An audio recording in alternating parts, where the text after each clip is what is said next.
На первом поле играли Алмаз с Кяусаром. Кяусар выиграл 5-1. В составе Кяусар хет-триком отметился Калисламов Арсен. Один гол забил Башаров Наиль и Алимов Ринат. В составе Алмаза мяч забил Идрисов Ильдар. К сожалению, на матч смогли приехать два друга. Это Бедрединов Ильдар и Мегдетов Наиль. Я думаю, они усилили Алмаз. Без них Алмаз проигрывает свой первый матч со счетом 1-5.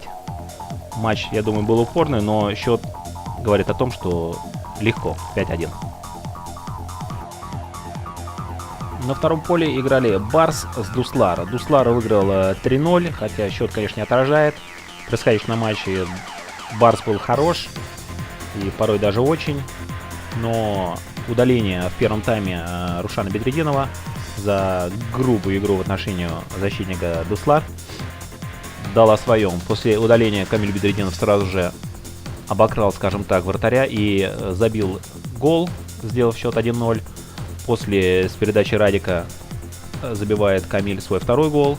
И под конец уже с передачи Камиля забивает Ринат Бедрединов. Дуслар выигрывает 3-0. Но Барс оставил очень хорошее впечатление. Очень хорошая команда, молодые, агрессивные ребята. Я думаю, в будущем они заслуживают только лестных слов, и победа к ним придет.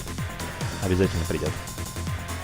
Так, 3-0. И отметим еще очень классную игру вратаря Хасянова Ильгиза. Я думаю, если бы не он, то игроки Барса могли бы забить 2-3 гола 100%. После Дуслар на поле вышли команды Селтик и МФК Чаткы. Селтик выиграл 6-4.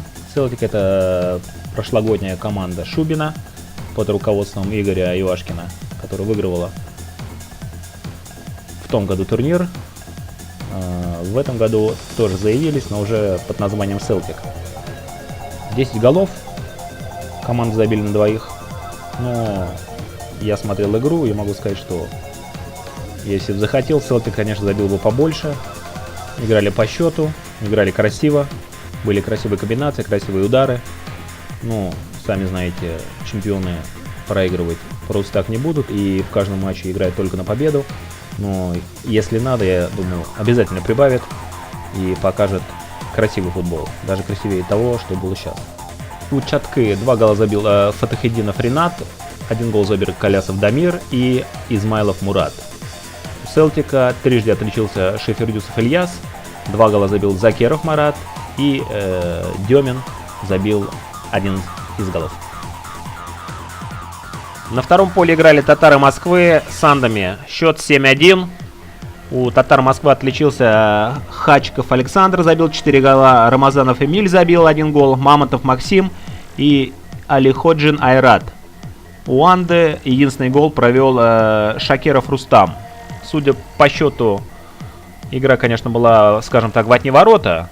Да, конечно, Анды забили, но пропустить 7 голов, ну, это, можно сказать, даже в мини-футболе считается разгромным счетом.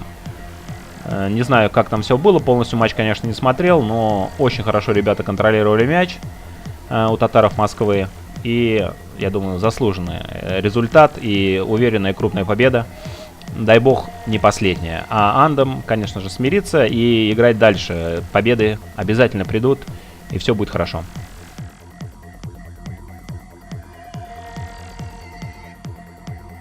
После них сразу же на поле вышли Трехозерки и Сабр.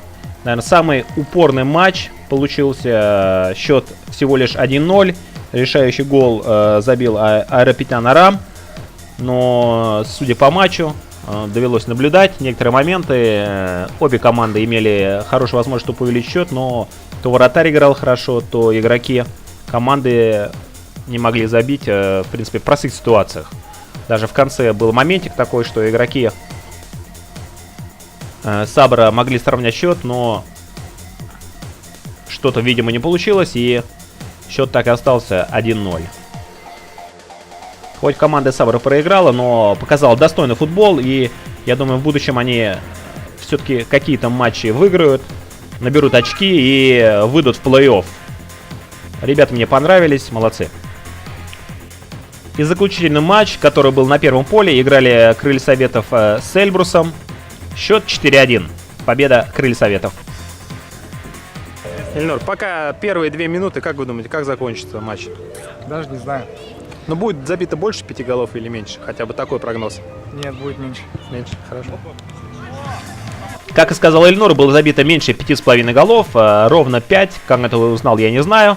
Но матч, я не скажу, что получился каким-то упорным. Да, команда Эльбрус какие-то тактики применяла, хотела как-то выровнять игру, но опытная команда Крылья Советов, которая не раз побеждала на чемпионатах, показала, что она выше классом, и ихняя победа заслуженная. Я думаю, Эльбрус сделает выводы и в следующих матчах покажет тот футбол, который он может показывать, и победы обязательно придут. У Крылья Советов голы забили Абянов Дамир, Хамзин Ильдар и 2 гола Хисмятуллин Наиль. Поздравляем Крылья с первой победой.